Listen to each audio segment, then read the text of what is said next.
Good afternoon, everybody. I welcome you all to session 3 of day 1 of this program. Now, I once again welcome our eminent speaker, Dr. Bhavana Rudra ma'am, to this session. Welcome, ma'am.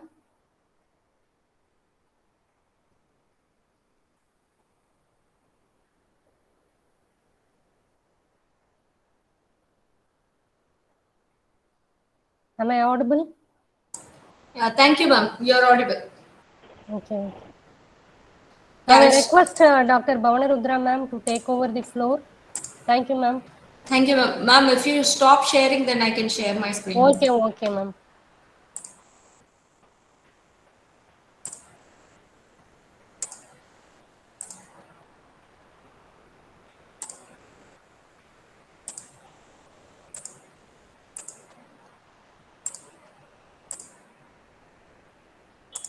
I hope my screen is visible, right? Please confirm me whether Yes, this ma'am. Visible. change of slides. Yeah, it's moving. Okay, thank you.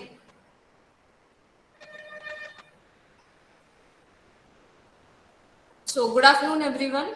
Now, as in the second session, we are here to discuss about the consensus algorithms. It's not one algorithm which we are going to follow in the blockchain technology. There are plenty of algorithms. Around 14 consensus algorithms exist in order to come to an agreement for various kinds of applications. There is no specific rule that you have to follow only this algorithm or you have to follow only this particular algorithm.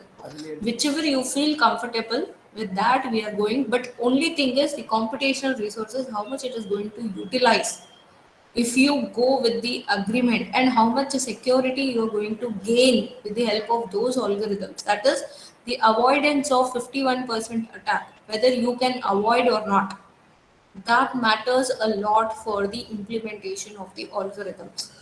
So coming to the consensus algorithms, so it is used to achieve an agreement among distributed processes and blockchain systems on a single data value.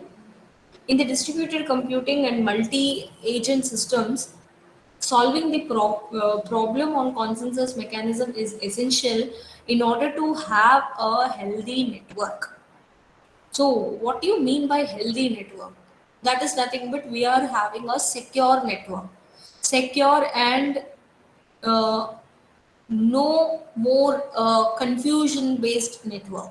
Okay, so the best examples you can consider is Google's PageRank, load balancing, smart grids, clock synchronization, drone control, which are using this consensus algorithms. Okay, so these algorithms used by private blockchain, public blockchains, which are different as there are different kinds of Excuse me, algorithms. ma'am. Yes. Ma'am, your voice is little bit breaking. Okay, one second. Morning session is really very clear, Okay, okay. but Now is now it it's fine? I hope it is fine. Else, just let me know so that I can. now also it's breaking, ma'am. 1 second. I'll try one more. Now is it fine, ma'am? I hope it should be fine. It's clear, ma'am. It's clear on my Now end. it's clear, ma'am. Okay. Hmm. So they use the private blockchains and public blockchains so that the consensus mechanisms vary and they work on various principles.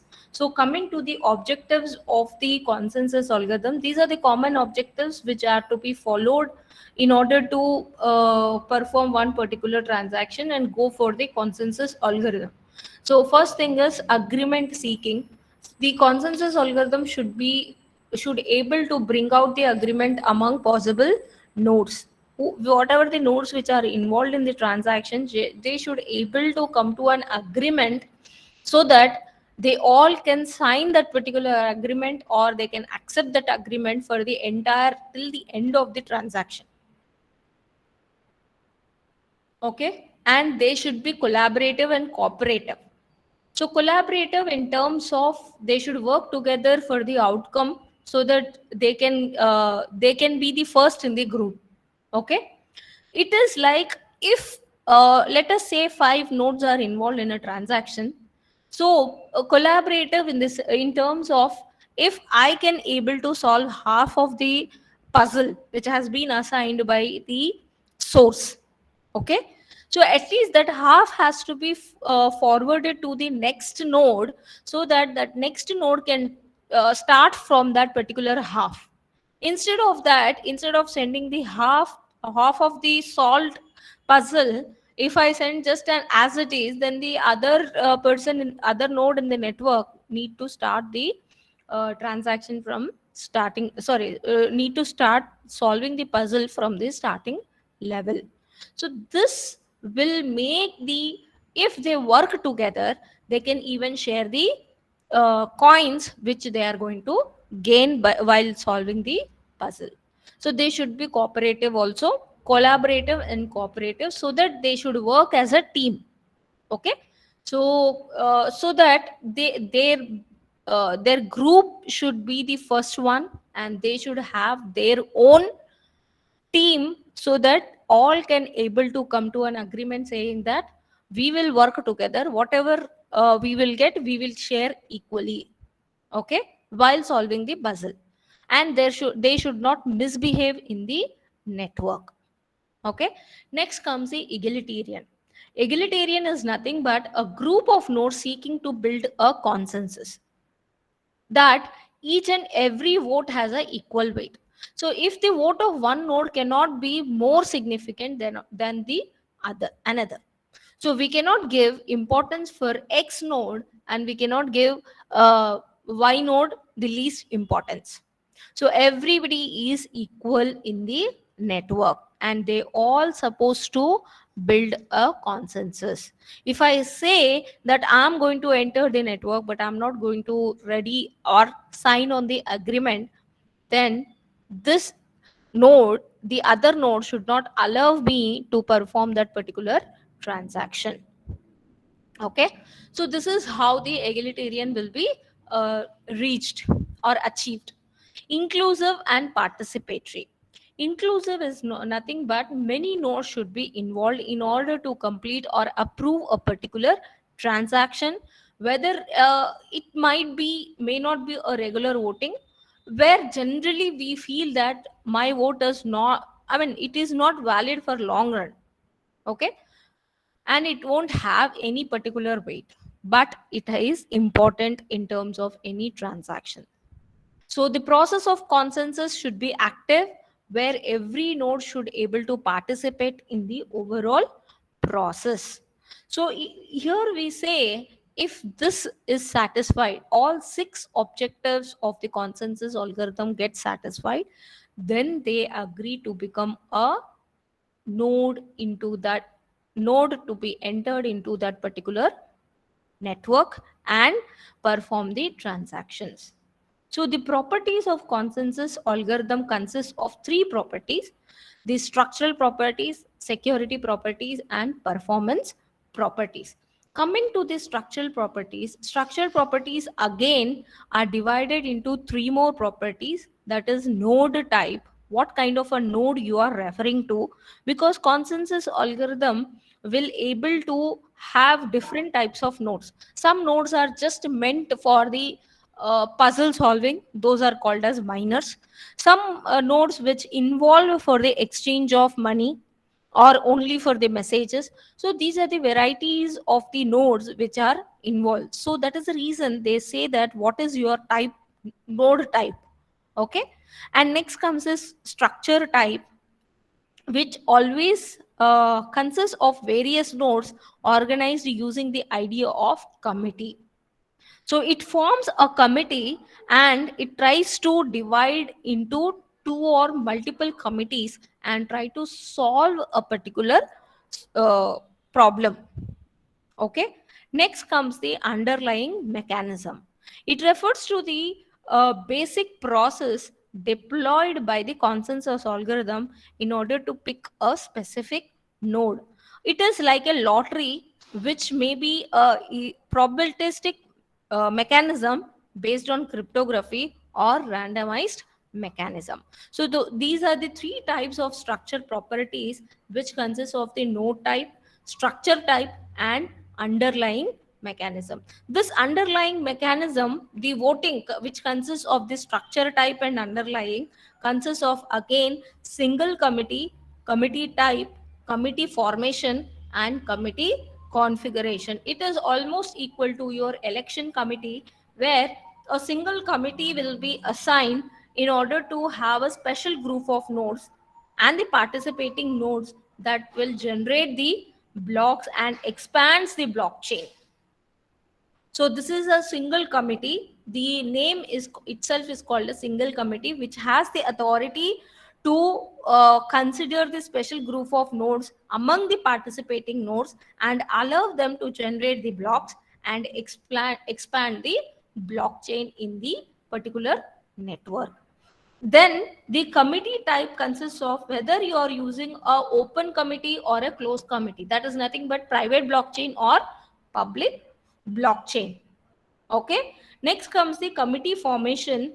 The formation of the committee will be either implicitly or explicitly. Implicit formation will not require any additional protocol rules that need to be followed. Already, all the implicit is nothing but a organizational committee where it does not require any additional properties. The moment you enter into the organization, by default, you are going to follow all the rules. Okay.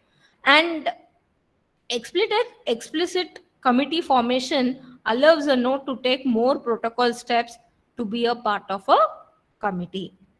Committee configuration will be static or dynamic way. That is, if I say that my organization is going to allow the nodes to join at any time, then I say this is a dynamic committee. If I say that before I perform some particular transaction, the nodes have to be present in the committee, and I'm going to consider only those nodes which are present in that particular level, then we say them as a static committee.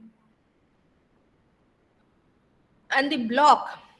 So each and every block consists of a genesis date, block reward, total supply, which represents the cryptocurrency, and block time. The average time it has been considered to create the cryptocurrency, it will be represented by the block time. Okay. Next comes the security properties. So next comes the security property. The various properties that need to be considered are the authentication, attack vectors, censorship resistance. Censorship resistance is nothing but the corresponding algorithm which can combat some resistance to the censorship. That is nothing but within the network how much tolerance it can have towards the attack. Okay. The attack vectors, authentication, advisory tolerance, Sybil protection, non-repudiation, and denial of service resistance.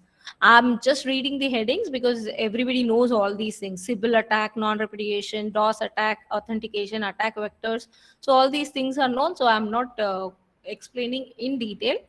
Next comes the performance properties. On what basis we are going to consider or we are going to rate the consensus algorithm. So the various performance factors that we need to consider are first and foremost is fault tolerance, throughput, scalability, latency, and the energy consumption. Energy consumption, these all fault tolerance, throughput, scalability, and latency are common for all various algorithms. But here we are considering the energy consumption because generally the computational power and the resources which it will consume will be high.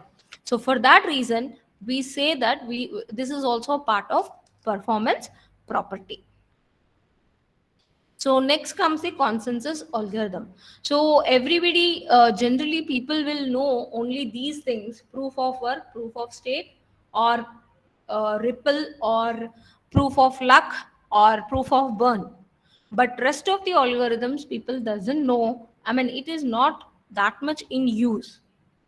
Okay, so we will see each and every algorithm in detail along with the their existence, advantages, disadvantages, and why we move to next algorithm. Okay, so the first comes the proof of work. So what do you mean by proof of work? Everybody knows about this proof of work.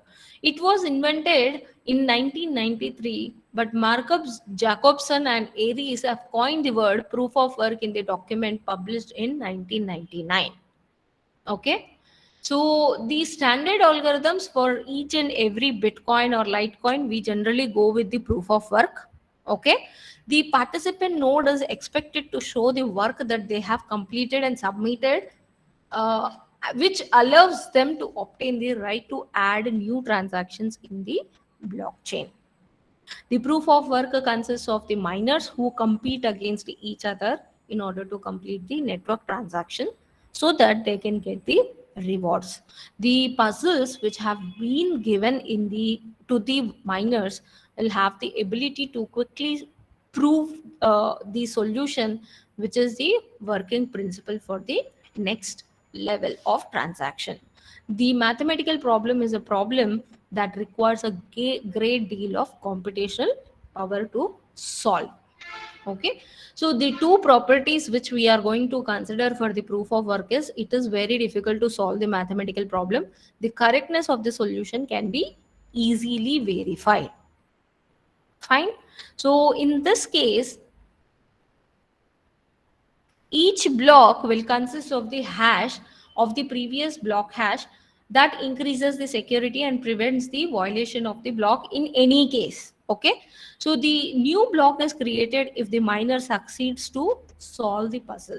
Else the previous block, whatever they have taken, that will be forwarded to the next level. Only the hash change will be there. The transactions are then replaced in the block and thereafter considered as confirmed. So the implementation involves the previous block, whatever we are considering, with the new block, and the advantages consist of it can protect from the DOS attacks, which need, but they require a great deal of effort in order to execute them, and takes a lot of computational resources and time to do the calculations for an effective attack. So the next one is advantages are mining possibilities. So what do you mean by mining possibilities? So in order to solve any puzzle and generate the new blocks which consists of a great computational power. So there is a possibility that nodes will contain more money and not in charge of making the whole network decisions. They may have mining possibilities are nothing but the miners who has more money, but they cannot take any kind of decision in the network. Okay, so they are just meant to gain the money and just remain silent in the network. Whenever the transaction comes, they need to solve that particular transaction and gain the money. That's it. The main disadvantages of proof of work algorithm are first and foremost is 51% attack. The moment miners will allow the other miners, they start becoming the attackers. Okay, so that will become a 51% attack. Next is the time consuming. So the problem to solve one particular puzzle, the time taken for the solving of one particular puzzle is more and compared to getting back how the solution has been formed. Not only we are here, we are considering only how they obtain the solution, not going back and canceling the puzzle. Okay, next comes the resource consumption. Here the resources will be consumed in large quantities. Okay, so which will lead to the wastage of precious resources like money, energy, space and hardware. Transaction confirmation time, it will take 10 to 60 minutes, and right now it is taking some 10 to 15 minutes. Okay, so it is not an immediate transaction. It will mine the transaction and connect it to the blockchain. So thereby committing the transaction. So that is the reason it will take some more time in order to perform one particular transaction.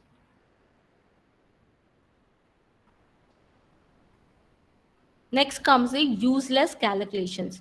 The mathematical problems that has been solved has no significance to the blockchain, which will be treated as useless. So, okay, I have spent some X number of resources in order to solve one particular puzzle, but I haven't received any such plus of it, but my resources got wasted and I have forwarded that same puzzle to the next level. So use those calculations, whatever I have done, they will become useless instead, and wasting of the memory and time space. And these are the various applications of proof of work algorithm. Bitcoin is very famous one of proof of work algorithm. Next, Bitcoin based cryptocurrencies such as Litecoin is based on the similar model, based on proof of work only.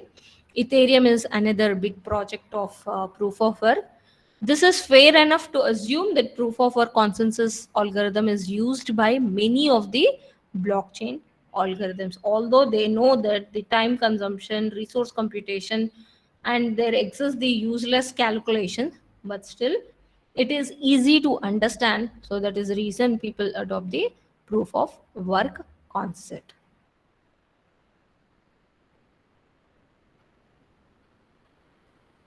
Sorry. Next comes the proof of stake.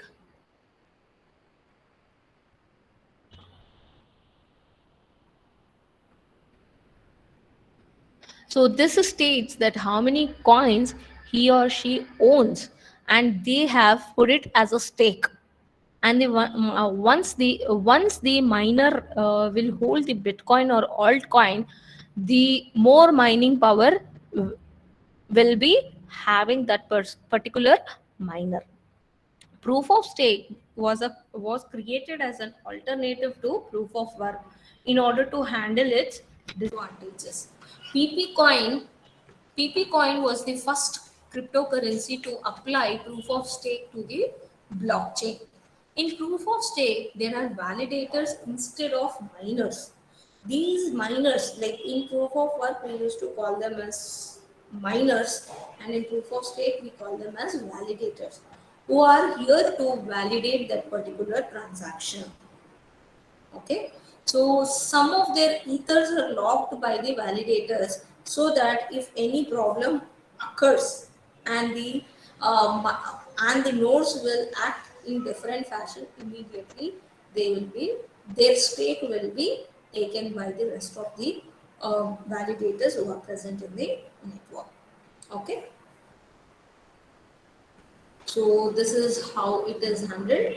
So it handles the accessibility, centralization, and scalability. So the accessibility is nothing but running a validator node on the proof of stake chain, which is substantially lower barrier to entry for an user that is running a mining node. Okay, centralization, we are the absence of worries about minimizing the power cost. Only a non-zero quantity of crypto, an internet connection, and a computing device like your laptop is necessary for the participation for the proof of stake. Okay, scalability.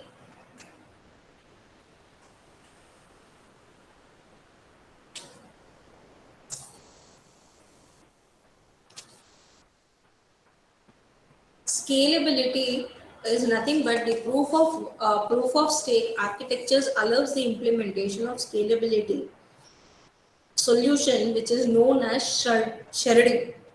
Sharding is nothing but it is a method for a database in which the blockchain is divided into several shards, each of which can process the blocks. This is nothing but a blockchain can be divided into 64 different shard chains, meaning a network performs transactions at least 64 times the transaction speed of the original proof of work.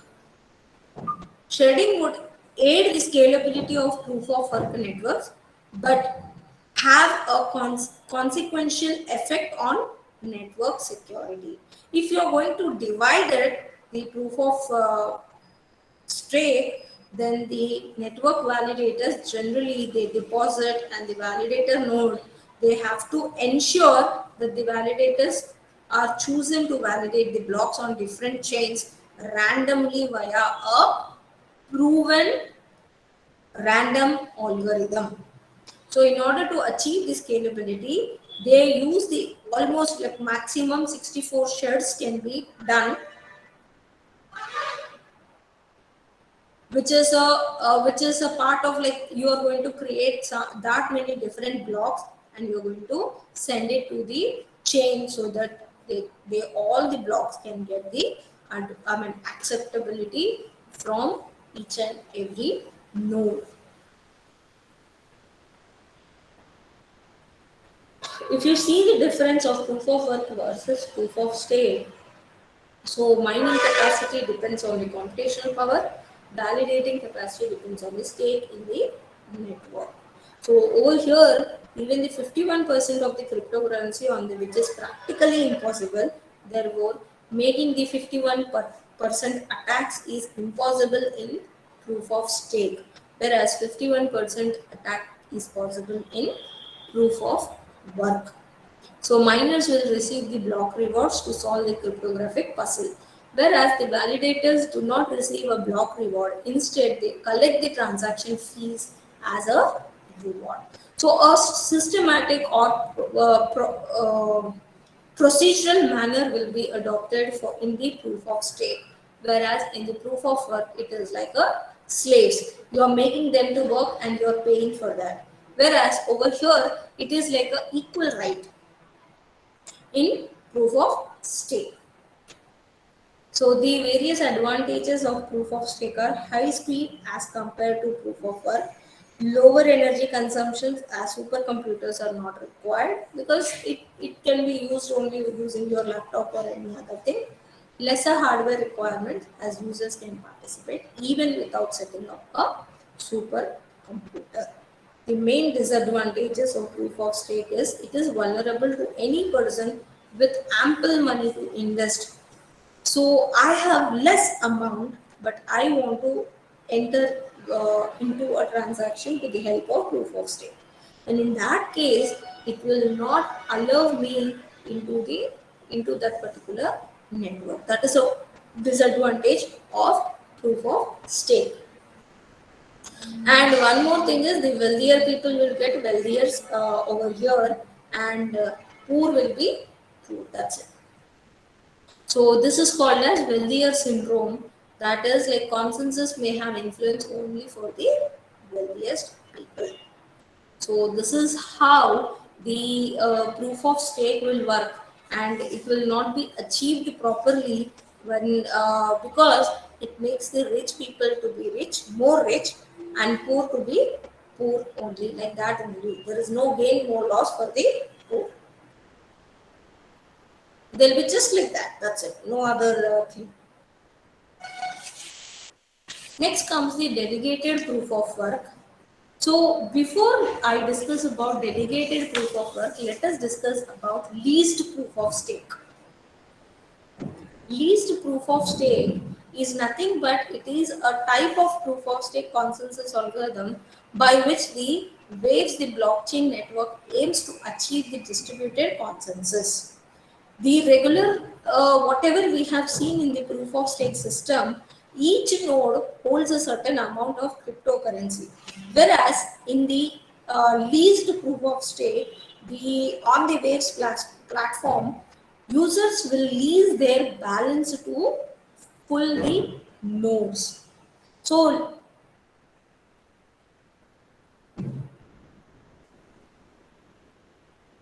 leased proof of stake, users will have the ability to lease the waves from the wallet to different contractors which can pay a percentage as a reward. So larger the amount, that is the leased for a full node. That is, if I have a amount of less compared to the three nodes which are present in the network, I have more money, then in that case I will be having a higher chances to enter into the network and produce the next block. Okay, so if I say that there are 3 or 4 nodes which are present, some 3 nodes have less amount, who has the higher amount will have the option to create the next block in the network. So the leaser will have to receive a percentage of the transaction fee that is collected by the full node. So the full node is nothing but a which has a right to produce a new next block, right? So the system allows anyone to participate in the network. Users can lease their waves through leasing or any other computer or mobile device that has a internet browser. So in this way, how the miners in the nodes, they run securely the network and they will be rewarded with the fee. The rewards depends on the amount of waves they use to mine. The more waves, the greater the rewards. Regular users can lease their waves to the miners from the light client, thereby increasing their own waves so that they can lease it for the next level. And sharing of the rewards without giving up control for their waves. So the validators are picked up from the network set of nodes so that based on their highest stake. So it is almost similar to the whatever we have seen in the proof of stake. Only thing is only here it will give for the lease. It can provide the rewards on lease to the other nodes. Okay.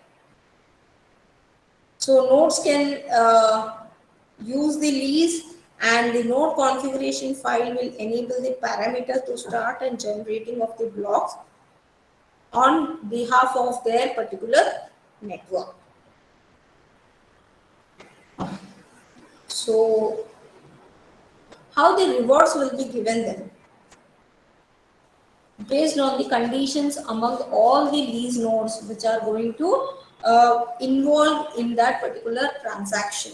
So the moment they are involved in the transaction, the first and foremost is like based on conditions, they will agree and they will say that okay, I'm going to move according to the rules what you are going to put. The leader is the one who is going to prepare the rules, and the nodes who is going to adopt some stake from them will be the slaves in this network. Okay. So the benefits of the leased proof of stake are nothing but you need to validate with less stake, earn with the fewer tokens, control over the funds, energy consumptions will be less because it will be divided, the work will be divided, high processing speed. And the weakness of this leased proof of stake is nothing but the malicious activities can be orchestrated on the leased proof of stake. And as it is a new technology, the vulnerabilities are not yet exposed to help the users from sound decisions, so that they cannot take that particular level of decision as it is a new technology. Okay, so next comes the delegated proof of stake, which talks about the uh, voting system for the witnesses and delegates by putting their tokens on their candidate name. It is almost similar to leased one, but in the leased proof of stake, there won't be any delegates, nor the candidates will be selected by using their tokens and all other stuff. Okay, simply they will take the lease, they will enter, they will perform the operation, and they will come back. Okay.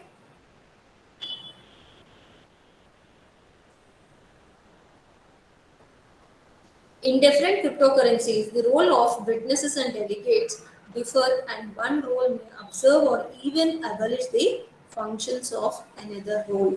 So over here, if you see, they witness the avoidance of occurrences of the transactions. If the fails a block in the transaction level. So if they are able to solve some particular puzzle, they will forward to the next active witnesses in the network. But they will not see that, okay, whether the next node is offline or whether her or his server is present or not there. So simply what they see is whoever is available in the network and whoever is active in the network, simply they will flush the messages into the network. Okay. Delegates will be chosen on oversee of the process and propose key changes. They are not in charge of block creation and confirmation, but they can supervise the criteria such as transaction fee, block size, witness pay, and network block intervals. So these are the these are the various 1, 2, 3, 4 are the things which they can track till the complete of the transaction.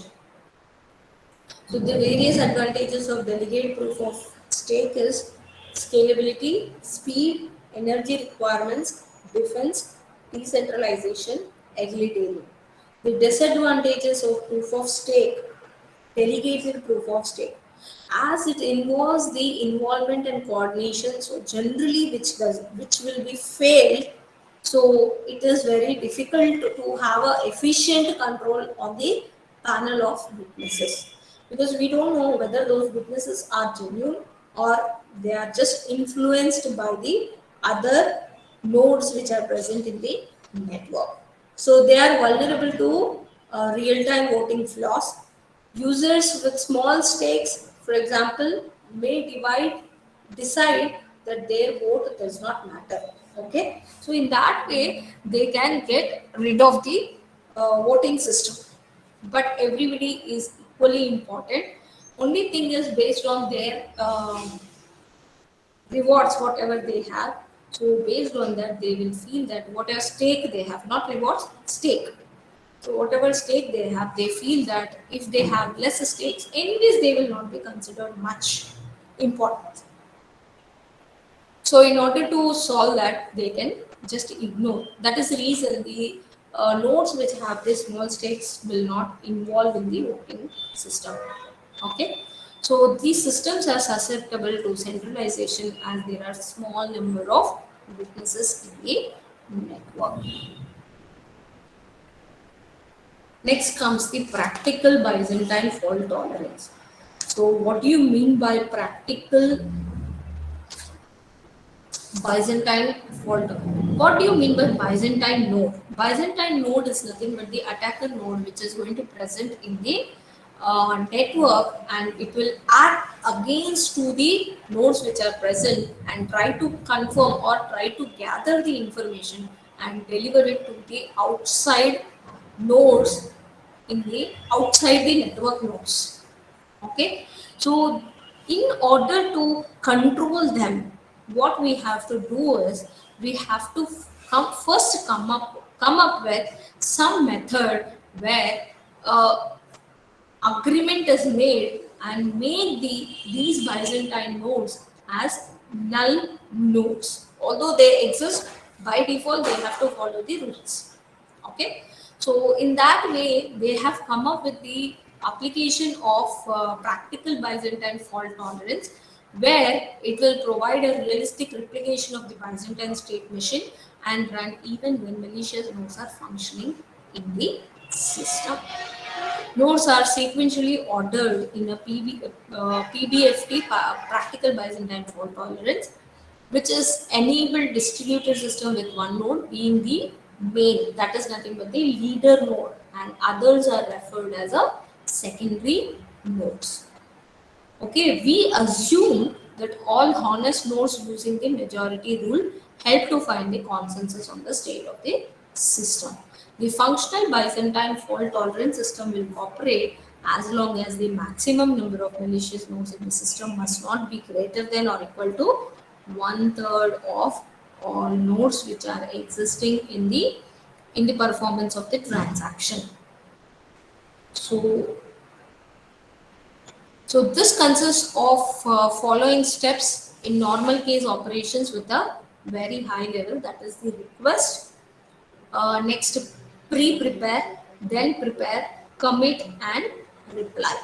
So request is the transactions which are sent to the primary by the user. Pre-prepare is a consisting of transactions which is produced by primary and then forwarded to all replicas. Prepare is nothing but upon receiving of the proposal, so the backups will be verified, and if it succeeds, then they broadcast a prepare message to all other replicas. So backups do not do nothing if verification fails, because everything has to be removed again and fresh information need to be entered into the system database.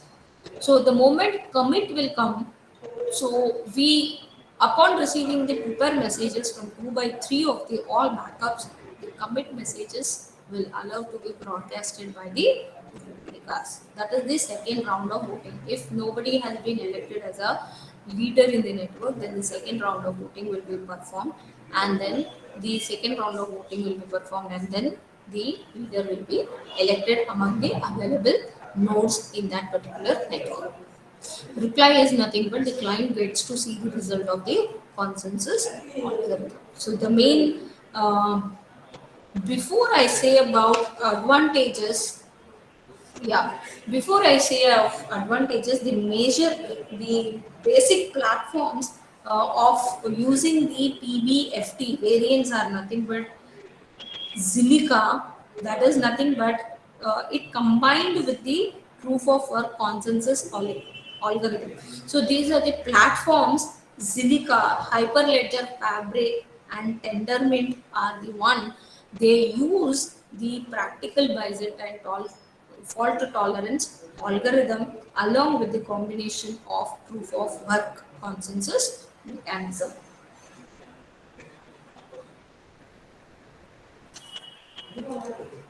So this is how the system will work, and the advantages is it is energy efficient, transaction finality, and low reward variance. So the drawbacks or disadvantages of PBFT is it is vulnerable to civil attacks and scaling problem.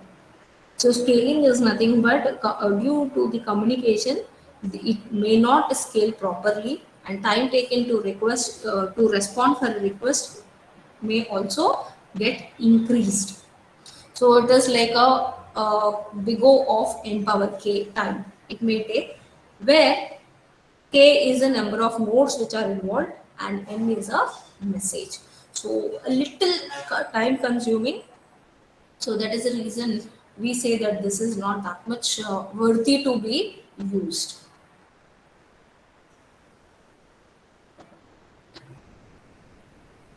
But you can observe this algorithm in the platforms, that is nothing but Zilliqa, Zilliqa.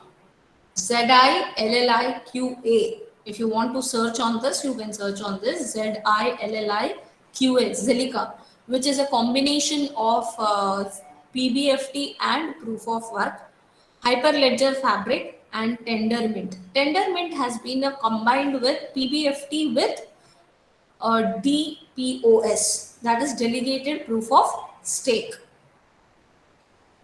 So these are the various platforms which generally they use this PBFT. Next comes the next algorithm, that is the fifth algorithm.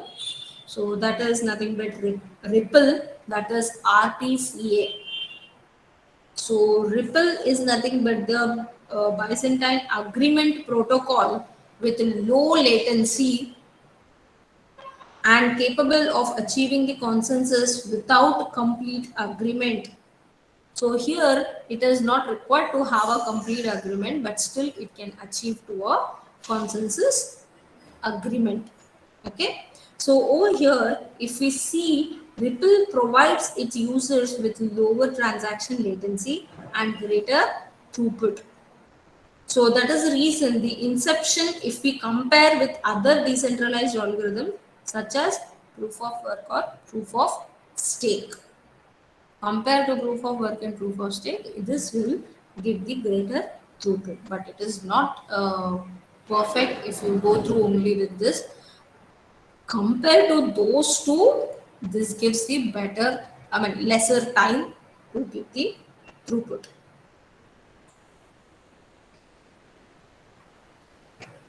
And the various components which are involved with respect to the Ripple are server, ledger, last closed ledger, open ledger, unique node list, and the proposers. So when you see the server, it is the entity running the Ripple server program. And the ledger is nothing but a record of total amount of currency in the account of each user and reflects the ground reality. So last closed ledger is nothing but the recent ledger that has been approved for the consensus process, and the last which represents the actual state of the network. Open ledger is nothing but the current operating state of a node that is represented by the open ledger. Unique node list, that is nothing but UNL, it maintains a specific list of nodes which is a group of other servers and consult when consensus is decided. The UNL represents a subset of the network that is trusted by nodes not to collide in an effort to defraud the network, which when taken collectively, when the decision has been taken, then these all will come into picture. It is like a subnet which has been formed trust with the help of the trusted nodes that has been that can perform the operations in a proper way. But there is no guarantee that it is only among the trusted nodes. Okay, until unless the attacker node enters into it and performs some kind of a operations.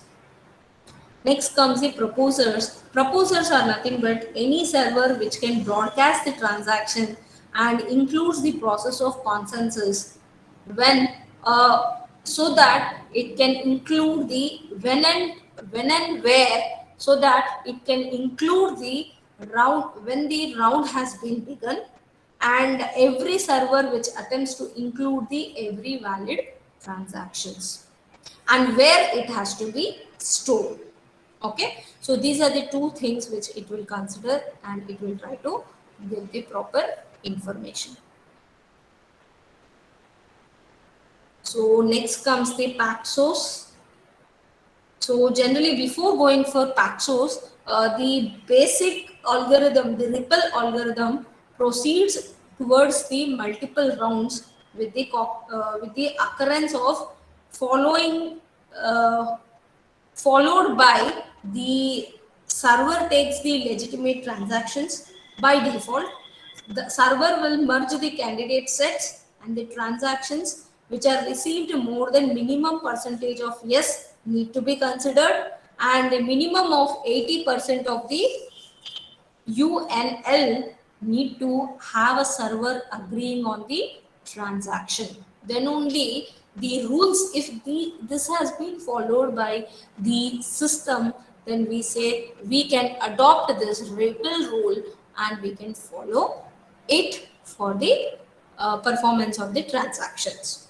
Okay. Next comes the Paxos. Paxos is nothing but it's a family of consensus protocols which ensure their replica consistency.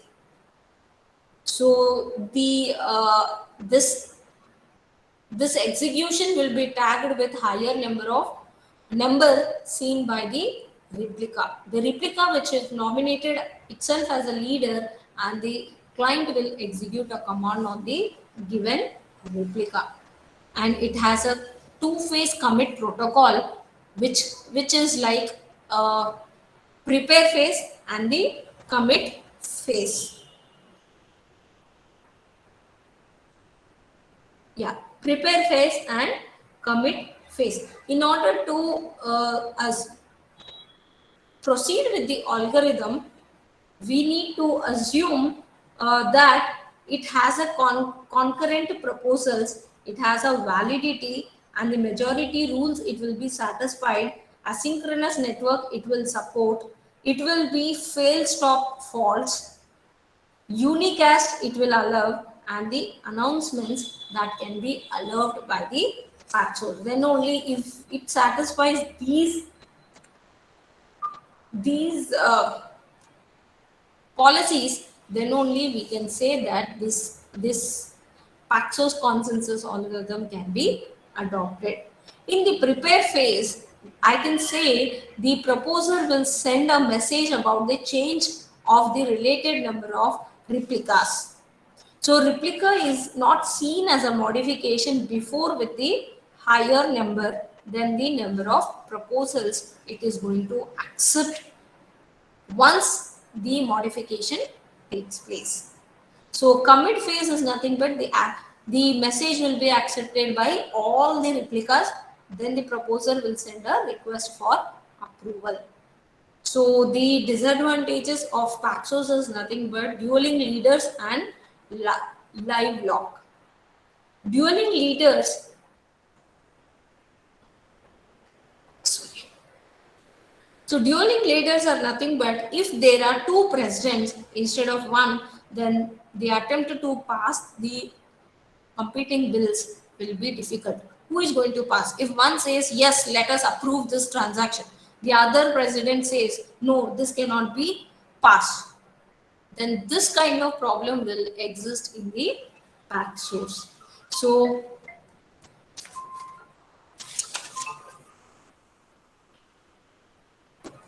in order to amend the resubmit ones of the bills, so they have to have two replicas, and once they propose a commit, the other also need to say as a commit. Some understanding need to be there in order to perform the in order to solve the dueling leaders problem. But generally, it is a big problem where leaders will not agree on same decision. So next comes the live lock, which is a rate of incoming request from different replicas, which is greater than the rate of acceptance. The incoming request rate is greater than the incoming acceptance rate. Then this live lock problem will arise, and it will able to reject some of the request without being committed. So the system while running up may get into lock. Okay, so this kind of network we call it as a live lock condition. So in order to solve these problems, they have come up with multi-Paxos. Multi-Paxos are nothing but the naive way to go about finding the sequence of numbers which would run the Paxos several times because of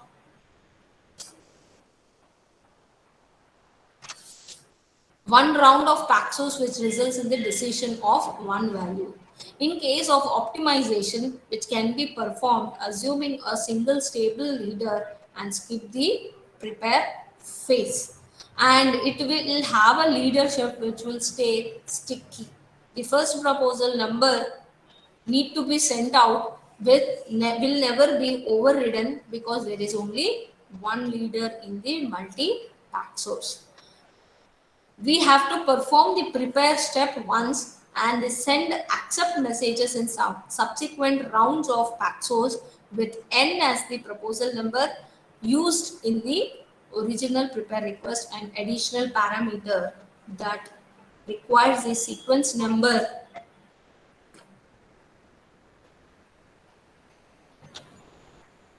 in the network. So next comes the raft consensus mechanism, which is guided by a leader where a distinguished leader is chosen and that leader is entirely responsible for the management of the cluster. If I'm not wrong, in the morning, one participant has asked me about the consensus, who is going to broadcast and who will be the responsible for each and every work. So if you adopt this kind of raft consensus mechanism, then I can say this entirely only one leader is responsible. That is, the organizer is responsible for the management of the cluster. Okay. So replicated log is maintained by the leader through all of the nodes, which is comprising the raft cluster. So this raft consensus algorithm consists of leader election, commencements of the election, election procedure, log replication, and safety. So these are the various advantages of a raft, which is easy to understand, easy to implement, independently approachable to the sub-problems, safety from failures, it allows the remote procedural calls, employs the latest concepts, it is fair enough in order to perform a particular transaction. There is no problem of the rich people become more rich and the poor will remain poor. Okay, so it is availability, it is more and flexible and available for various implementation. So this is a single leader protocol, and if at all there is a large number of traffic in the network, then it may choke the system, because until unless it gets the permission from the leader, it cannot move further. And if traffic is more, then generally the choke will happen in the system. Okay, so that is the reason they have come up with the Paxos algorithm variants in order to tackle the bottleneck, that is nothing but the choke, to avoid the choke in the network. So there are various theories that are being assumed to be acting, such as the non-occurrence of Byzantine errors, which will decrease the applicability in the real life. Raft is more specialized approach to the subset of issues that occur when reaching to a consensus mechanism. So this is how the raft has the leadership properties, and it will, the moment every what do you say, every transaction has to be performed until unless the leader gives an approval. Okay, so it is purely dependent on the leader and the commencement of the, so once the leader has been elected, the commencement of the election, once it has been done and the leader has been elected, so the leader has to approve each and every transaction which has to be forwarded. Okay.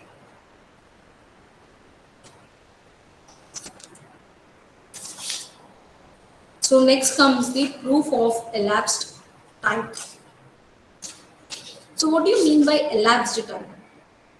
So elapsed time is nothing but the time taken to start a transaction and till the time taken to end of that particular transaction is the elapsed time. If you are giving a preference for the time, as your transactions need to be finished very quickly, then it is better to adopt the proof of elapsed time from the network and start allowing the nodes to perform the operations using the proof of elapsed times consensus theorem. So how it will work? The participant node in the blockchain has to wait for a randomly chosen time period, and the first node that completes the designated wait time wins the new block. Okay. For the specified duration, each node in the blockchain network generates a random wait time. The one who wakes up first has the shortest waiting time, and they commit to the blockchain with a new node. The discovery of the next block or same cycle then repeats. First, the system has to ensure that it has one, and then the competing nodes actually choose a time that is genuinely random and not a shorter period which is not deliberately selected by the participants. So I'll tell you, if you have called for tenders, for example, so deliberately they will give very less amount, which is not even practically suitable when you go to the market. So similar fashion in the proof of elapsed time, you should not select such a shorter period, which is not even possible when you apply it practically. So some threshold has to be fixed so that they all falls under same category. The process establishes that the waiting period has already been met with the winner. So the various advantages of the proof proof of elapsed time is nothing but it consumes less power, and it is a resource efficiency, safety from external attack, but there is an internal attack possibility, and it is transparent and cost efficient. So this is one algorithm which is actually provides a lower consumption of the power and high resource efficiency. Okay, so even it is a cost efficient one as we move towards the usage of the information very quickly.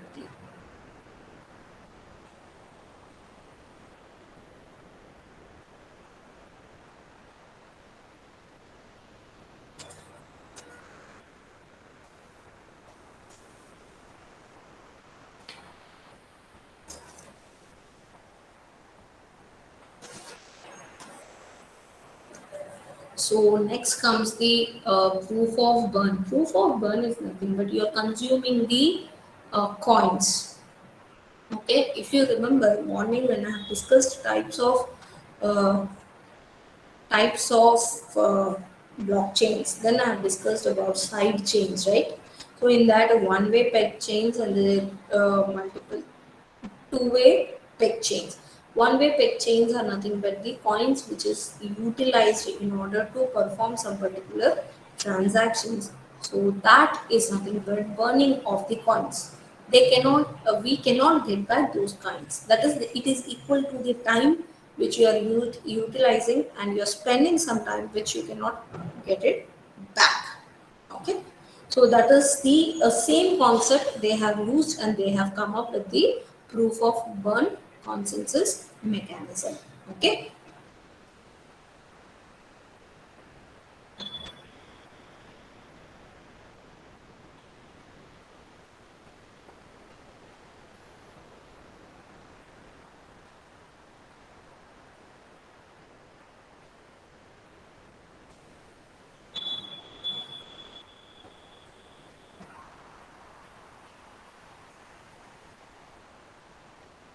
so the point, so I mean to explain in this over here is the burning is another way to make the investments to the network security.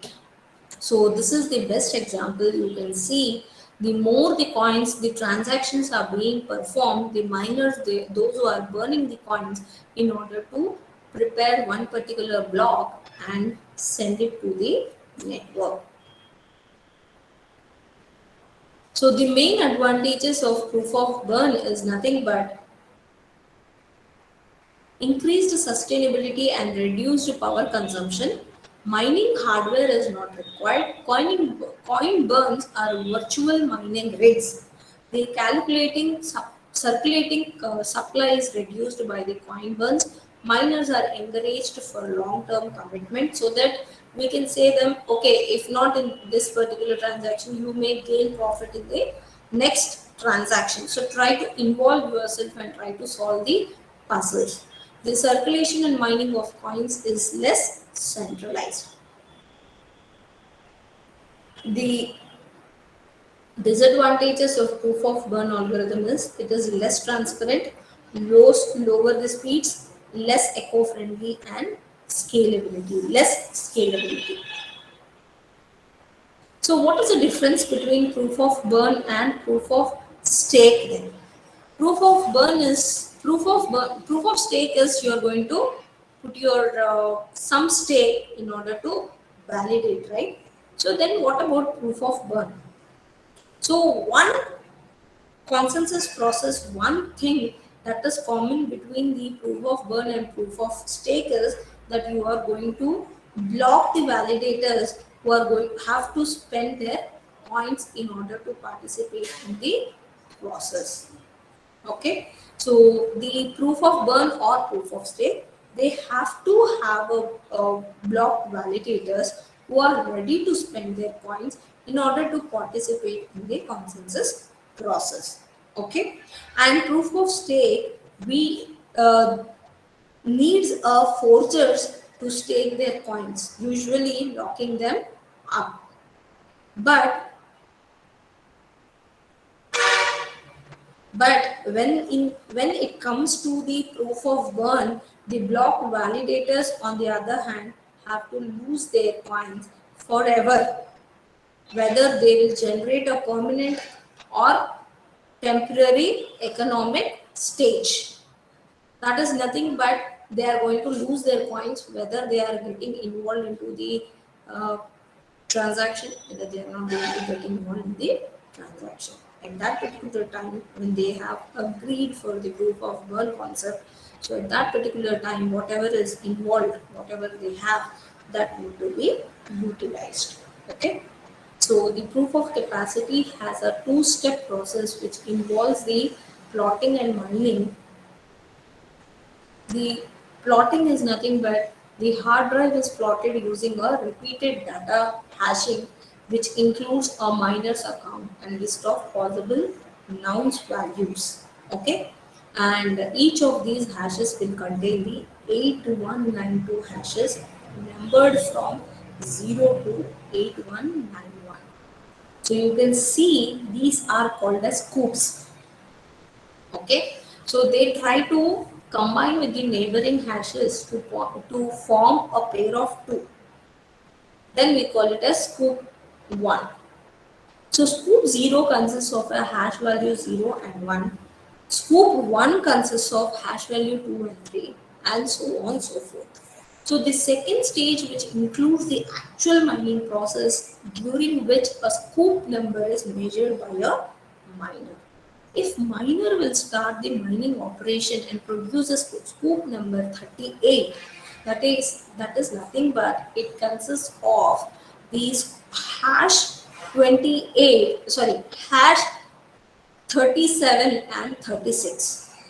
Okay, and the miner will go to the scoop number 38 of nouns 1 and calculate the deadline value using the data of that particular scoop. The method is repeated for calculating the deadline. So wherever it has to calculate, it will calculate again and it will go back to that particular scoop and try to take that nouns and calculate the data based on the data available in that particular scoop. This method will be repeated so that the calculation of the deadline of the hard drive of the miner for each nouns is held upon. Until unless you reach to the dead of the hard disk, then you are going to stop the process. Till then, it is going to continue. So the advantages of proof of capacity are nothing but it consumes less energy. It is more fair than the proof of stake due to the availability of cheap price of the disk. It is more eco-friendly as apparently it is 30 times more energy efficient than the Bitcoin currency. Okay, so users do not need to have a specialized hardware or a constant hard disk upgrade which can mine using their existing hardware. Any regular hardware is enough. Data from mining can be quickly wiped off, and drive can be reused for some other purpose. So that is the only advantage with the proof of capacity. And disadvantages is system has not been adopted by many developers. There's a lack of experience how to store, how to develop the scoops, how to perform the hashing algorithms, how to do the process, and how to get back the information from the that particular hard drive. Once you mine it, so how much time it is going to take, and how you are going to get back information, or how you can delete that particular information is a big question mark. Okay, so that is the reason they say that there is a lack of experienced people. There's a possibility of mining process to be affected by any malware. The competition to produce higher capacity hard disk may raise the widespread adoption of proof of capacity algorithm. These are the various applications of proof of capacity algorithm, that is a spice mint.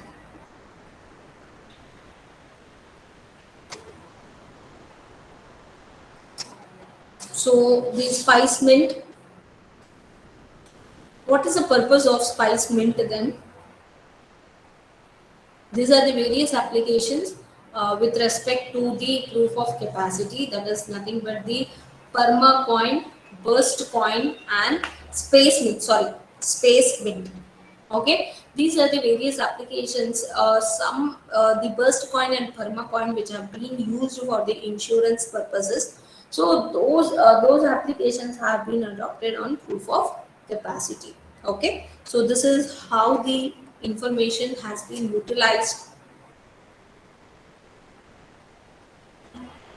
And Space Mint uses the consensus based on the interactive variants called as proof of space, which is a unique hard to pebble the graph. So whereas Permacoin, the purpose of it is to use the proof of work of Bitcoin, which is a very much useful function and provide the stable distributed storage system. And Burst coin is nothing but it is a energy hungry CPUs and GPUs. So we can burst the mining system, which is relying on the existing free space on your hard drive. So instead of using the GPU, CPUs, and it will consume more energy, more power, more. So instead of that, we can just use the best mining processors, which you have the hard disk where space is empty. So this is the proof of capacity. Based on the capacity, you are going to store the information, and based on the information, you need to search for where to store. So the capacity of the hard disk, or based on like where to store, whether it is enough to store in pen drive, whether it is enough to have a hard disk that is enough. So based on that, we need to decide. So next comes the proof of retrievability.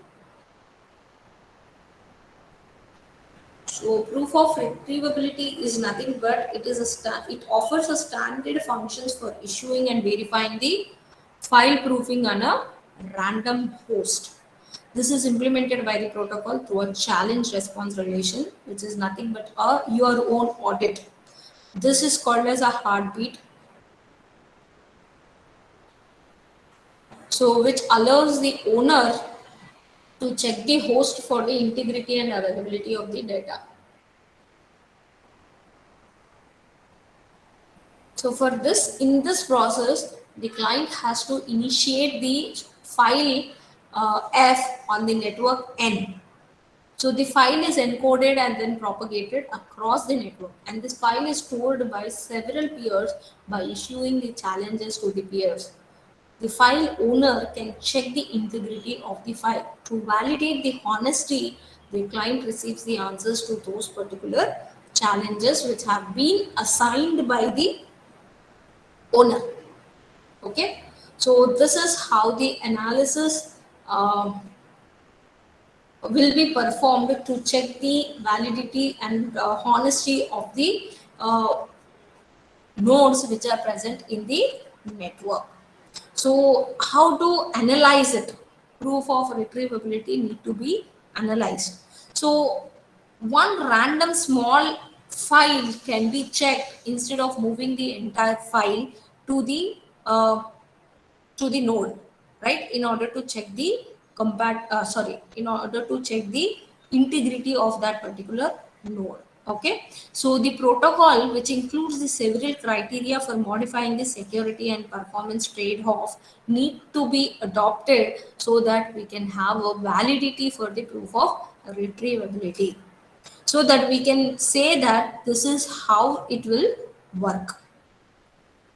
So this is how the system will go on and it will work. Next comes the proof of luck. For each round, the protocol sends the signals to all the participants to commit all uncommitted transactions to a new block, and a numeric value is then given according to the newer version of the block. So election is carried out where the participants will vote for a number randomly, and the whoever gets the highest votes will be the luckiest block, which is recognized as the next block in the chain by the ledger. As soon as they obtain the luckiest block, they will try to minimize the network congestion, and participants will quit the mining and broadcast their own block. So that the advantages with respect to proof of luck is nothing but these are suitable to implement the TEE with the help of CPUs, and these TEE programs can create unbiased and uniform random numbers which cannot be manipulated by any attacker. So along with that, it is resistant to the custom hardware, and the attacker cannot easily get the grip of the TES. Okay, so the confirmation of the transaction is very fast and deterministic. Protocol is efficient in terms of energy and network communication. A synchronized clock is not required between the participants.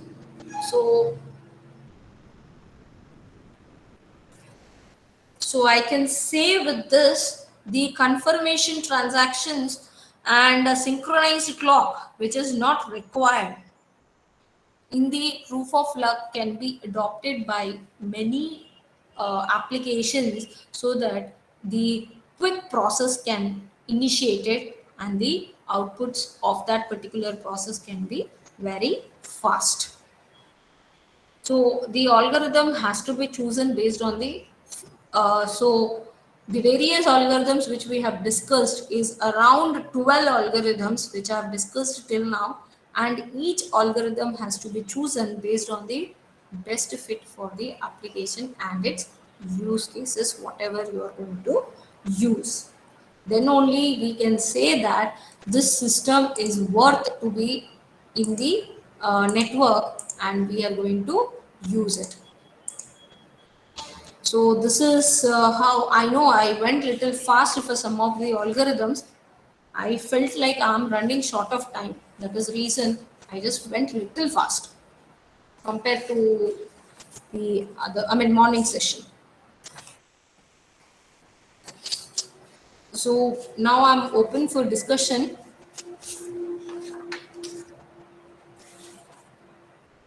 So I hope like almost 12, this PPT, morning PPT I'll share. This PPT I cannot share because this is a work of my PhD scholar who has communicated this as a book chapter. So once the acceptance comes, then I can communicate this to everyone. I hope you can understand.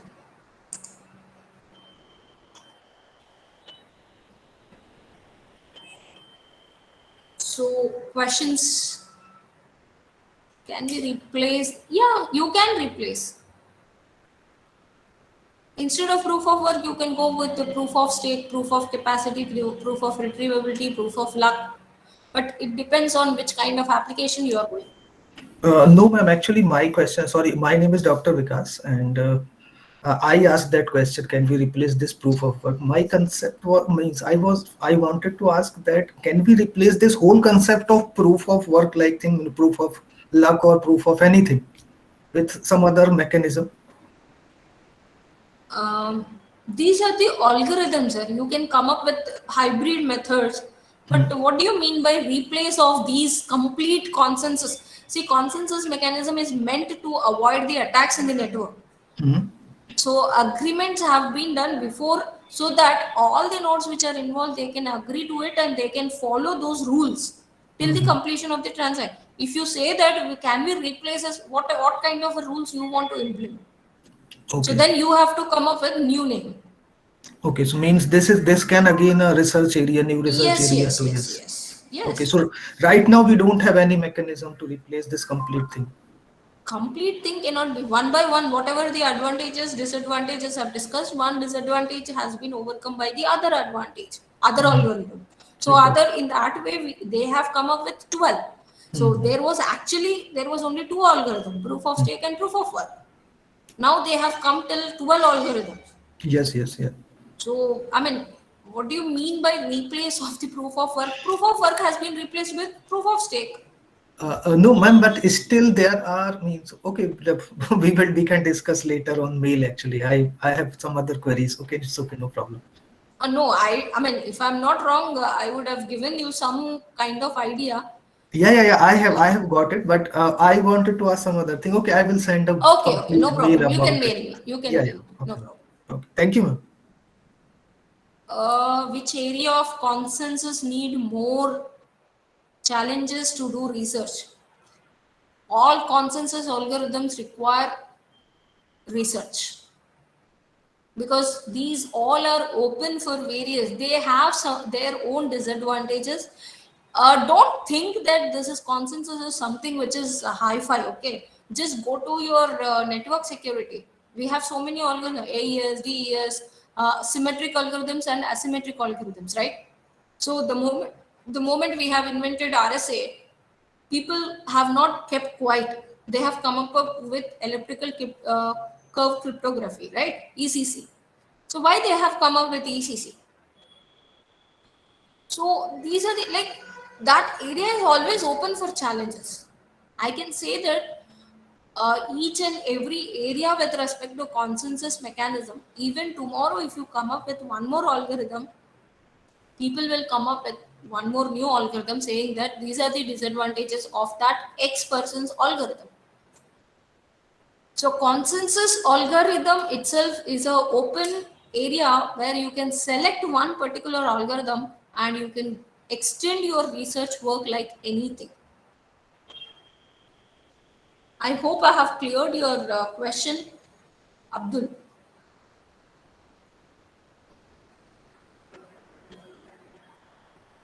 Anybody else wants to ask any more questions? Because I know actually people know very less number of consensus algorithms at max 3 to 5, but not all 12 together, right? So in that case, like it is little difficulty to understand, but if you search on net and if you go through some of the papers with respect to this, then definitely you will able to understand them in broader way, and you can find your own research uh, challenge in order to apply in one particular application, and which one is best, which one is not best. If you remember, morning I have shown you some set of platforms, right? So those platforms will use this algorithm. 12 kinds of algorithms will be used by various platforms. Ethereum, Bitcoin, they use the POW, and POS also up to some extent by Ethereum. So in that way, the Litecoin can be adopted with, it is adopting the POW, and even sometimes proof of luck is also acceptable. So it is like depends on what kind of a platform you are using. It is these consensus algorithms are inbuilt in those platforms so that it can make you to get comfortable with that. If you want to replace with this consensus and you want to come up with more challenges, yes, everything has a research point of view to do the research. That is for sure. You can select one particular algorithm, try to know the loopholes which are present in that particular algorithm, and try to develop a new algorithm, and you can go with the publication, and you can even apply that algorithm in any platform and test it, and in future you can sell it. So this is how the market goes on, one after the other, one after the other, one after the other.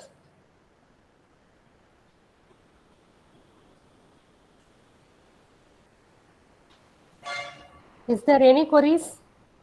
So I hope I have cleared the questions what the audience have posted in chat box. I know it is little difficulty to understand in one all together. That's a new technology, no, ma'am. Yeah, I can understand. 12 algorithms means people generally they get confused. Okay.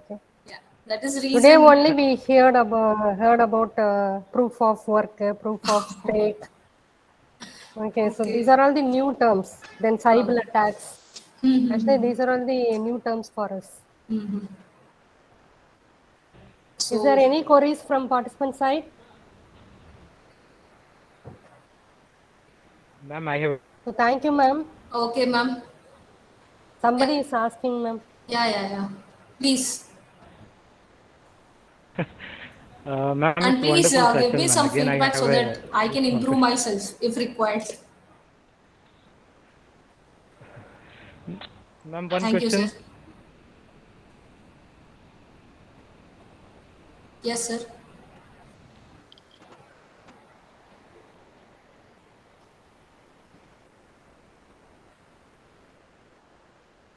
Sir, I am unable to hear you. I think you're talking, but I'm unable to hear you.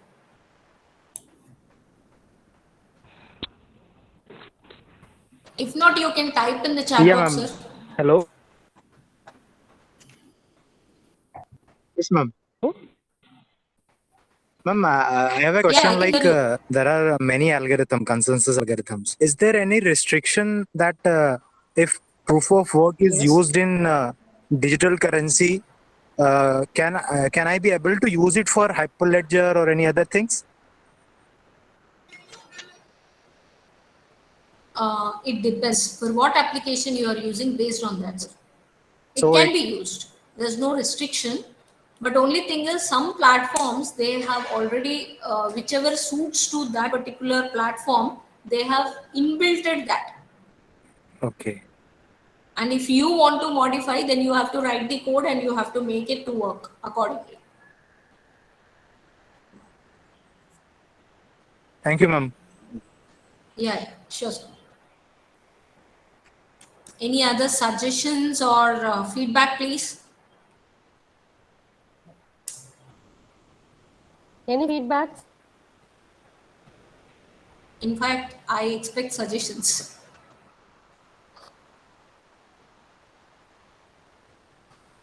I may request the participants to give feedback about the session.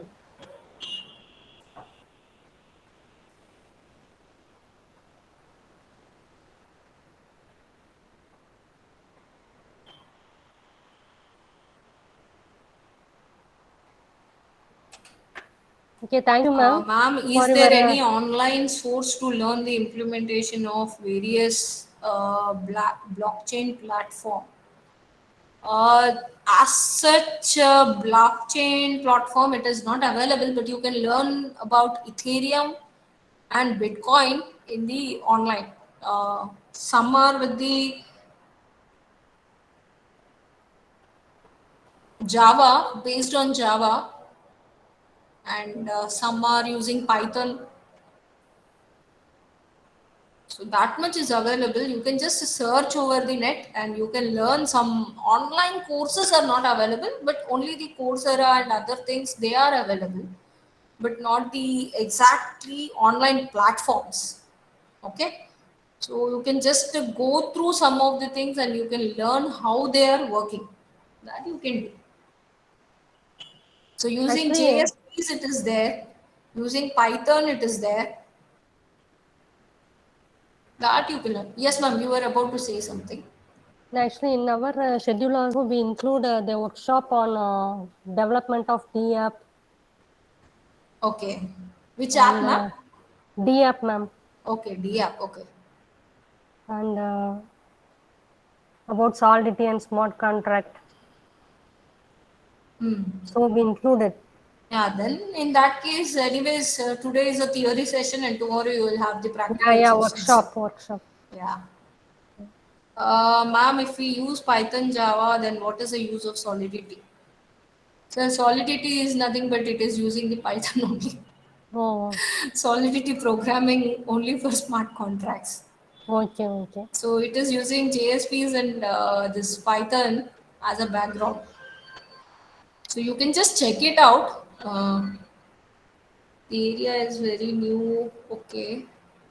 Need the flow diagram for algorithm. No, actually, there is no particular flow diagram for the algorithms because just it's a theory concept based one. And there are some, yeah, while implementing using the Python or JSPs, there are some algorithms which exist. So that you can go through. Separately, if you type in the net the algorithm name and if you search for the Python code or algorithm search, then it will come. Yeah, papers are available. Yes. But as in one place it is not available. You have to search like one by one, and you have to gather separately. Yeah, someone was about to talk. Madam, Yes, sir. Madam, this blockchain technology, it is developed as a part of some project or in Windows or Linux platform, or a separate platform is exist for developing this one. Ethereum is there, no, sir? Which one?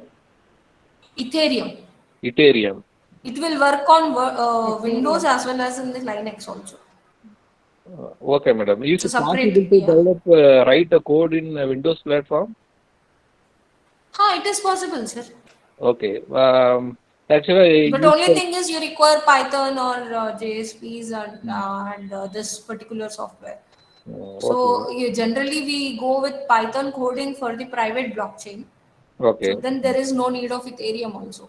Okay. When you go for the Python coding and if you want to adopt the same bitcoins in the network code, then Ethereum is not required. Ethereum up to certain level it is free, but Okay. you cannot add more transactions. Okay. Okay, madam. Whether it is So open source? yeah, it is open source. For research purpose, it is open source, but not for longer. Large transactions, not long, larger number of transactions. Okay, madam. Thank you. Okay. Is there any questions from participant side? Organizers, okay, not for me. Yeah, surely we will post it in YouTube. Okay. I hope Okay, ma'am. no more Queries. discussions and queries. Okay, So ma'am. I thank all the participants and I thank the ma'am. I thank you and sir who has Okay, given ma'am. this opportunity to deliver a session. Okay, ma'am. Thank you, ma'am. Thank you, ma'am, for your very informative and valuable words about blockchain consensus protocol and properties of consensus algorithm and different consensus algorithm like proof of work, proof of stake, proof of burn, and proof of retrievability. So everything is very new terminologies to us, but we little bit understand. It really provides insightful information about blockchain technology. Thank you, ma'am. Thank you. Thank you. Thank you. Thank you, ma'am.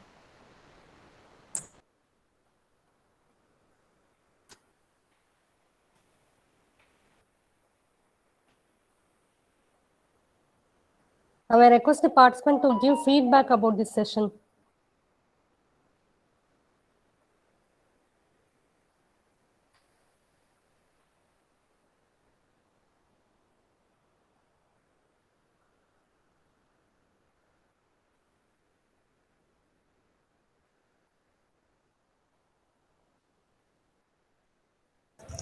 Good evening to all.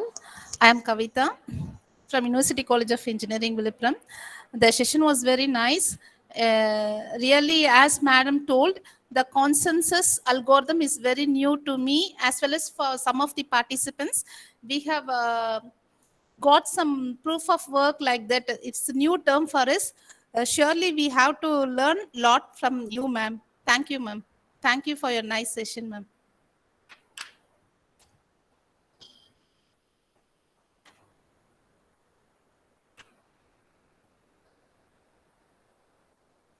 So, well, we have come to the end of this session. Now, I request all the participants to fill and submit the attendance and feedback form for today's session 3, which will be posted in the chat box, and then leave the session and then join the session tomorrow by 9 a.m. Thank you all.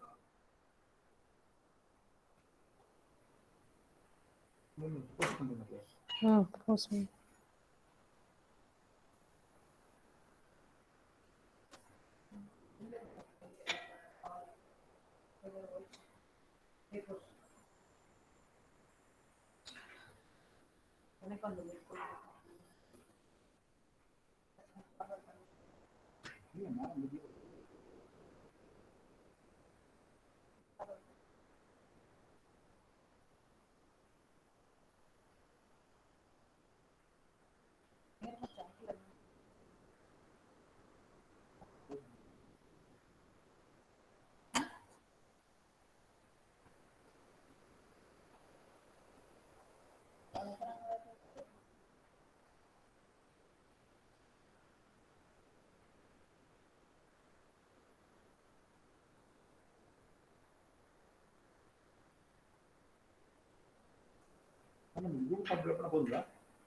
Hmm.